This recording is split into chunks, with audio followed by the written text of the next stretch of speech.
ಯಳಂದೂರು ತಾಲೂಕು ಬಿಳಿಗಿರಿ ರಂಗನ ಬೆಟ್ಟದ ಬಳಿಯ ಪುರಾಣ ಪ್ರಸಿದ್ಧ ಉದ್ಭವ ಗಂಗಾಧರೇಶ್ವರ ದೇವಾಲಯದಲ್ಲಿ ಏರ್ಪಡಿಸಿದ್ದ ರಥೋತ್ಸವದಲ್ಲಿಂದು ಸಾವಿರಾರು ಮಂದಿ ಭಕ್ತರು ಭಾಗಿಯಾದರು.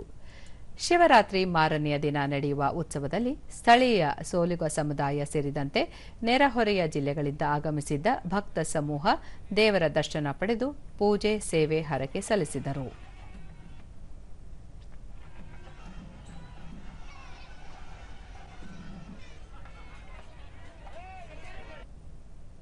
ಶಾಸಕ ಎಆರ್ ಕೃಷ್ಣಮೂರ್ತಿ, ಬೆಟ್ಟದಲ್ಲಿರುವ ಗಂಗಾಧರೇಶ್ವರ ಸ್ವಾಮಿ ಮೂರ್ತಿಯ ಉದ್ಭವ ಮೂರ್ತಿ ಎಂಬ ಪ್ರತೀತಿ ಹೊಂದಿದೆ. ಹೀಗಾಗಿ ಸಾವಿರಾರು ಸಂಖ್ಯೆಯಲ್ಲಿ ಭಕ್ತರು ಉತ್ಸವದಲ್ಲಿ ಭಾಗಿಯಾಗಿ ಸೇವೆ ಸಲ್ಲಿಸುವರು. ನಾಡಿಗೆ ಸುಖ, ಶಾಂತಿ, ನೆಮ್ಮದಿ ದೊರೆಯಲಿದೆ ಎಂದು ಪ್ರಾರ್ಥಿಸಿದ್ದಾಗಿ ತಿಳಿಸಿದರು. ಶಾಸಕನಾಗಿ ಇವತ್ತು ಗ್ರಾಮದ, ಕ್ಷೇತ್ರದ, ತಾಲೂಕಿನ, ಜಿಲ್ಲೆಯ, ರಾಜ್ಯದ ಒಂದು ಜವಾಬ್ದಾರಿ ಏನು ಜನತೆ ತಪ್ಪಿಸ್ಕೊಟ್ಟಿದ್ರೆ ಅದು ಪರಿಪೂರ್ಣವಾಗಿ ಅಭಿವೃದ್ಧಿ ಮಾಡುವಂತ ದಿಶೆಯಲ್ಲಿ ಒಳ್ಳೆದಾಗಬೇಕು, ಮಳೆ ಆಗಬೇಕು, ಬೆಳೆ ಆಗಬೇಕು, ಜನ ತಪ್ಪುವುದೇ ಮಾಡಬೇಕು ಅಂತ ಒಂದು ಪ್ರಾರ್ಥನೆ ದೇವರಲ್ಲಿ ಪ್ರಾರ್ಥಿಸಿಕೊಂಡಿದ್ದಾರೆ.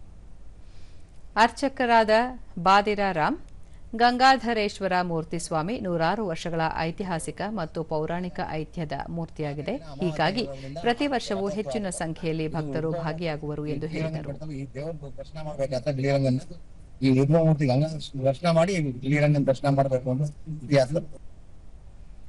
ಕೇತಮ್ಮ ಹತ್ತಾರು ವರ್ಷಗಳಿಂದ ದೇವರಿಗೆ ಸೇವೆ ಸಲ್ಲಿಸುತ್ತಾ ಬಂದಿರುವುದಾಗಿ ತಿಳಿಸಿದರು. ಇದರಿಂದ ಕುಟುಂಬಕ್ಕೆ ಸುಖ, ಶಾಂತಿ, ನೆಮ್ಮದಿ ದೊರೆತಿದೆ ಎಂದರು.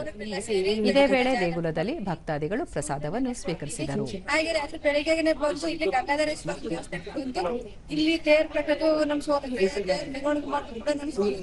ಹಾಗೆ ನಮ್ಮ ಬಿಳಿಗಿರಿ ರಂಗಪ್ಪನ ಒಂದು